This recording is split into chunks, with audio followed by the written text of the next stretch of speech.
What is up, everybody? It's Animac here for AnimeUproar, and today I will be looking at the latest developments in the Attack on Titan story, including the major reveal about Mikasas' true feelings for Eren, as well as the return of Eren's new Titan form.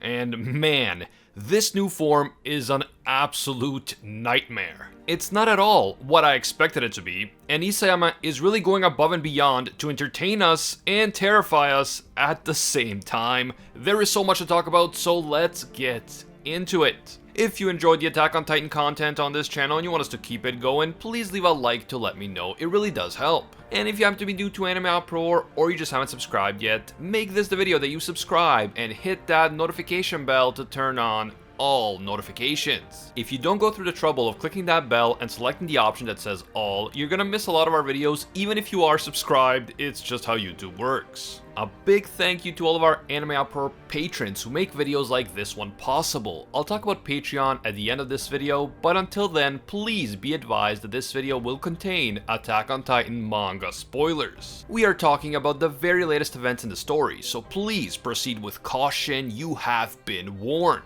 In the latest crazy installment of the story, the action picks up on board the steamship that the Anti-Eren Alliance managed to capture and escape with during the climax of the previous chapter. Annie has just learned, seemingly for the first time, that the Anti-Eren Alliance isn't planning to save Liberio because it is already too late for Liberio. As we know, their plan now is to sail to another place, a city called Odiha, and they will then attempt to save the rest of the world by confronting Eren from there. All the Liberio natives are understandably saddened by this, including Reiner, Gabby, and Peak, but despite their feelings of sadness, they appear to still be on board with the plan. Annie, however, isn't so understanding. Her sole motivation for joining the Alliance was to save her father in Liberio. And so if it's now already too late to save him, she has no reason to be here. She wants to get off the ship. Hanji tries to explain to Annie that this fight is no longer about Marley and Paradis, and it is no longer about their own personal attachments. Their mission now is to save as many innocent civilians as they can, even if they happen to be complete strangers. Magath knew this, and he was willing to sacrifice his own life in order to advance that goal. Annie is visibly and understandably devastated by this revelation, and she poses the same important question to Mikasa that she had posed before. Is Mikasa really prepared to kill Eren? Or, if say Annie was about to kill Eren, would Mikasa really be prepared to just stand back and let it happen? Overall, it appears that Annie is simply at the end of her rope, emotionally. As Connie and Armin enter the room, Annie says that she doesn't want to fight anymore. She doesn't want to be in the position to have to kill Mikasa, Armin, or any of these guys ever again.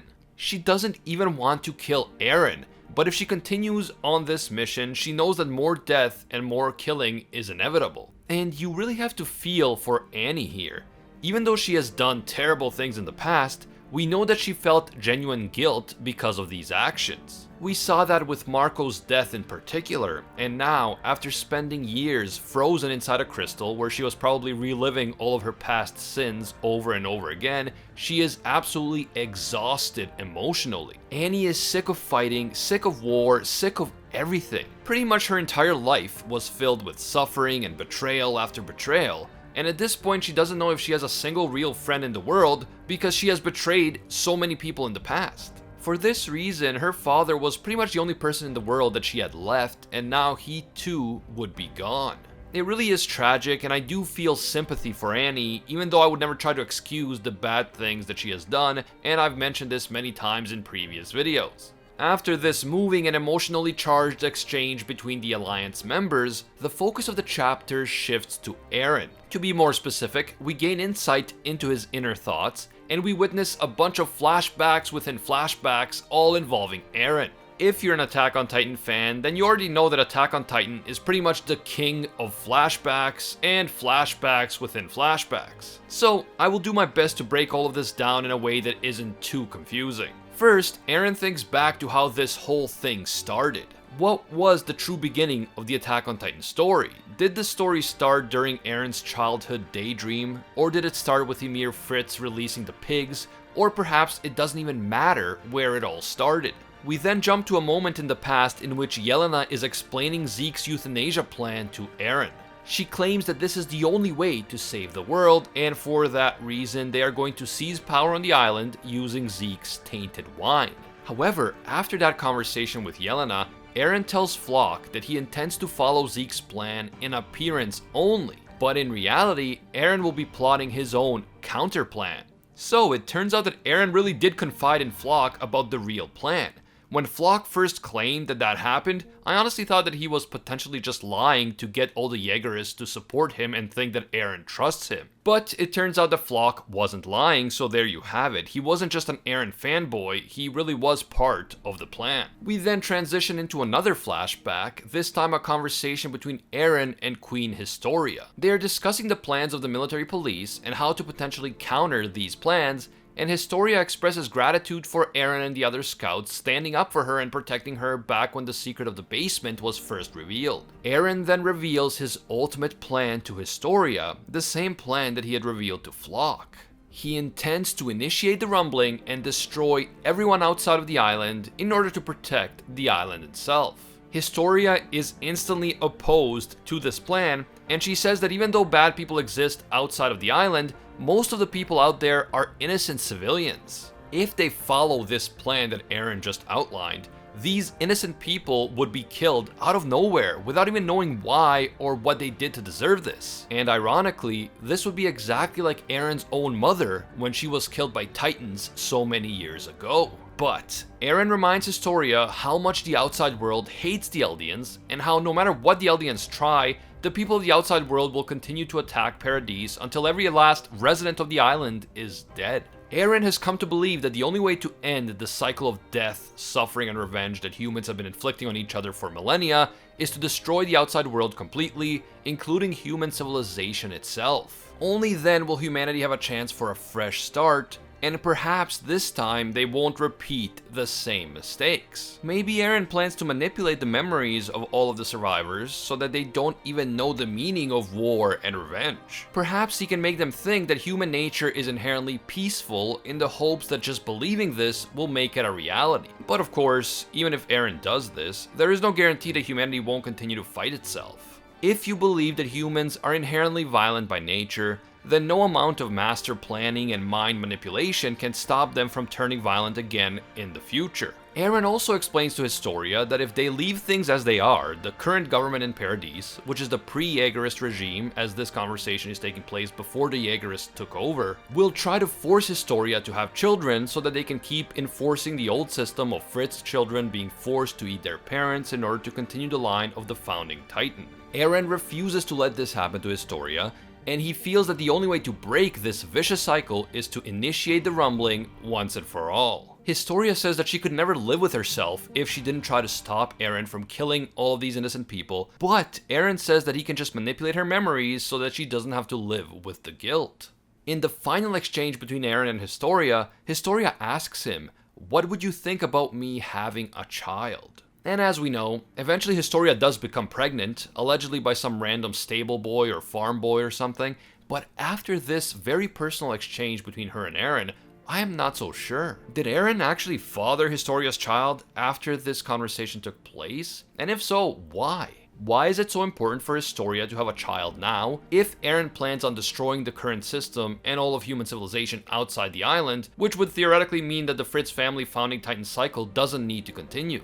Why does Historia need a child now, if Eren says that he doesn't want her to be forced to have children? Definitely let me know what you think down in the comments below. We then get yet another flashback. This time we get a glimpse of Zeke and Eren talking back in Liberio during Eren's infiltration of the internment zone. And during this conversation, Zeke specifically says that he doesn't think that members of the Ackerman clan have some sort of natural compulsion to protect the person they are loyal to. In fact, Zeke explicitly says that he thinks Mikasa is so kind to Eren because she genuinely likes him, and it's not because she's an Ackerman and feels some sort of unnatural instinct or urge to protect him at all costs. As we know, this is the exact opposite of what Eren told Mikasa back when he wanted to keep her away from him and his plans. He had told her that she only cares about him because of her Ackerman instincts, not because she actually cares about him on a personal level. It now seems that this was just a blatant lie by Eren. He probably wanted to protect Mikasa from Zeke and from the outcome of his own apocalyptic plan,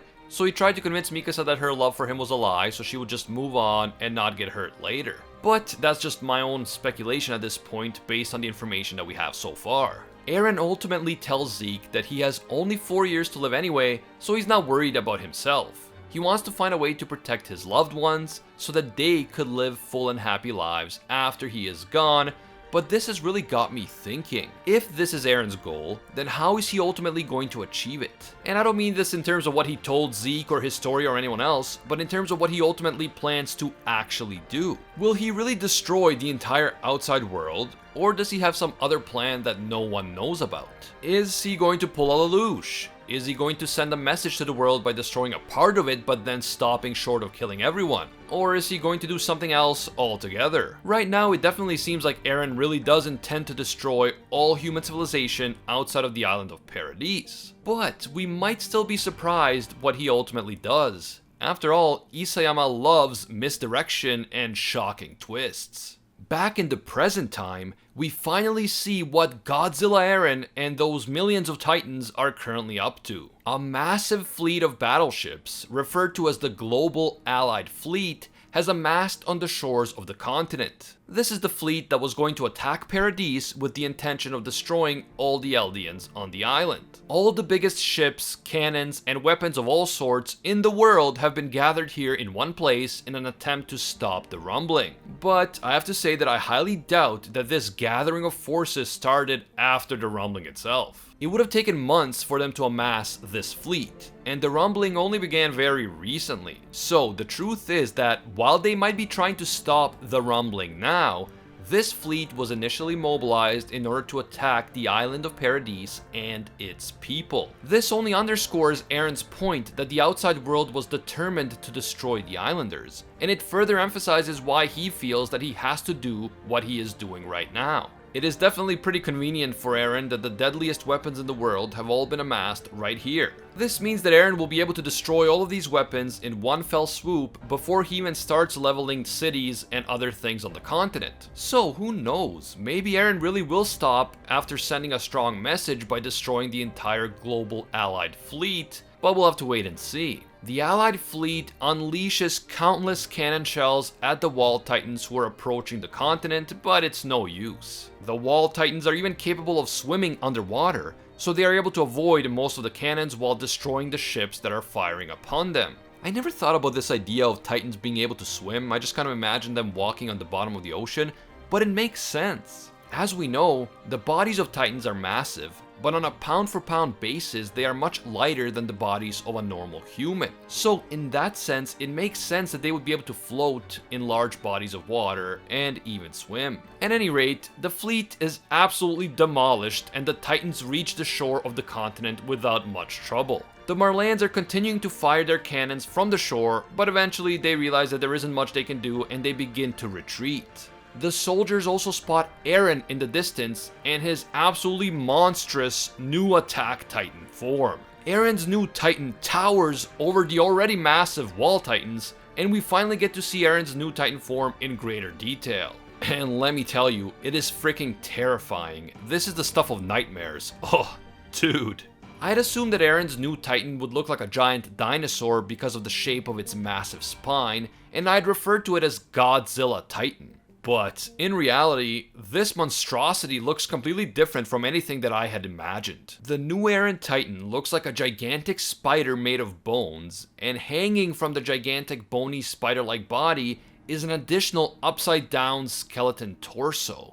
The head of this upside-down skeleton torso looks like Eren's attack titan, but much creepier. This titan reminds me of the girl from The Exorcist if she became a titan. It's just so freaking creepy and messed up. I have no idea how practical this titan form is or how it is even moving, but it is indeed advancing towards the shoreline, and the Marleyan soldiers are absolutely terrified, and so are the rest of us. We then see a flashback of Eren as a child, watching as his own mother is devoured by the smiling titan, and this is juxtaposed to the present situation. A situation in which a monstrous Eren is the one leading an army of titans to destroy humanity. I talk about this a lot in my Attack on Titan videos, but it is just so crazy to me that Eren went from vowing to destroy all the titans in order to save humanity to now using the titans to destroy humanity. This is just amazing and haunting character development. Eren has done a complete 180 in terms of his current goals and motivations compared to his initial goals and motivations. And yet, within the context of the story, it makes sense. We know exactly why Eren changed his mind so drastically. It makes perfect sense in the context of that world, which makes it such a good story overall. And that is how this insane, horrifying, and incredible chapter ends. I've been saying for months that I want to see Eren's new Titan form in greater detail, and I kept complaining about Isayama teasing us. But now that I've actually seen Eren's new Titan form, I honestly don't know how to feel about it. This is not what I was expecting at all. That said, I am really looking forward to the next chapter, and I am extremely curious to see how this new Titan even works and what abilities it possesses. Let me know what you guys think. Do you like Eren's new form, or did you have nightmares about it like I did? Also, what do you think Eren will end up doing? Is he really going to go through with his plan to destroy human civilization? Will he perhaps stop after obliterating the global fleet and sending a strong message? Will he pull a Lelouch or some other option? Also, do you think that this crazy new Eren Titan form can even be stopped? Don't be shy, share your thoughts down in the comments below. If you enjoyed this video and you want to see more videos like it, please leave a like to let me know, it really does help. And if you happen to be new to AnimeUproar, or maybe you just haven't subscribed yet, please consider subscribing and hitting that notification bell to turn on all notifications. You can also hit me up on Twitter and Instagram at AnimeUproar.